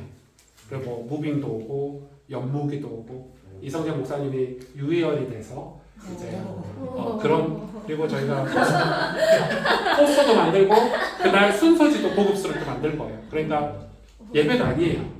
그냥 콘서트예요. 음악회고 여러분이 불신자 친구를 데리고 와도 전혀 이질감이 없는 콘서트를 만들 거고 아주 그리고 또 어려운 아이들을 돕기 위해서 그 어려운 아이들도 그날 초대를 할 거거든요. 그래서 최선을 다해 준비를 하고 있는데 그 콘서트 티켓이 다음 주에 나와요. 그래서 티켓을 가지고 저희가 이 지역에 여기 뭐 고시원들도 있고 대학도 있으니까 그거를 하는데 그래서 그러면 그럴 것 같으면 다음 주 주일날 우리가 예배 끝나고 클럽 예배 하지 말고 뭐 하지 말고 그거 나눠주는 전도를 지역 전도를 스타트를 해보면 어떠나 부담 없잖아요. 그거 나눠주면 되면. 그래서 이상희 목사님도 그 얘기를 했더니 자기가 주일날에는 좀 바쁘고 그 토요일날 새벽에 여기 꽃시장을 간대요. 그러니까 16일날 토요일날 7시 여기 고터에 꽃시장을 가는데 청년들 몇 명을 그걸 배울 사람들을 붙여주라는 거야. 그러면 꽃시장 같이 가서 어떻게 사고 그거를 어떻게 만드는지를 토요일날 만들어 놓고 우리가 주일날 꽃시장 갈 수는 없잖아. 그러니까 그거를 토요일날 할 사람은 임원단이 형성이 되면 오늘 그 임원단을 붙여주면 자기 회장하고 우리 회장하고 연결을 시켜주라고 이야기를 하더라고요. 그러니까 이해가 가시죠? 그러면 우리가 토요일날 그 꽃 만드는 것까지 배우고 만드는 걸 배우고 주은 전사님이 포스터랑 이런 순서지 같은 걸 만들어서 QR코드를 다 만들어 줄 거예요. 그러면 이제 그거를 꽃에다가 붙여서 지역에 나눠주면 사람들이 꽃 받고 이거 뭐지 하고 찍어보면은 콘서트 하는구나 이런 느낌으로 우리가 이 고시원이나 이런 데 조금 방문도 하고 한 번 방문해서 효과는 없겠지만 이상 목사님 말은 한 1년을 하니까 지역에서 칭찬하고 좋아하고 그 지역 구청인가 뭐라 그러죠? 지역의 그 동사무소 이런 데서 상도 받았대요. 호전도 하고 막 쓰레기 줍고 이렇게 하니까 우리 교회가 그런 걸 한 번도 안 했거든요. 여기 와서. 그래서 청년들 주축을 아마 어른들도 많이 참석을 할 거예요. 다음 주는. 꽃 만들고 이거는 토요일날 해보자고 연락이 왔는데 혹시 여러분이 오늘 임원단이 구성이 되고 연결만 해주신다면 제가 주중에 오늘이라도 연결하는 심부름 하겠습니다. 됐죠? 네. 또 질문? 네, 감사합니다. 이제 끝. 네.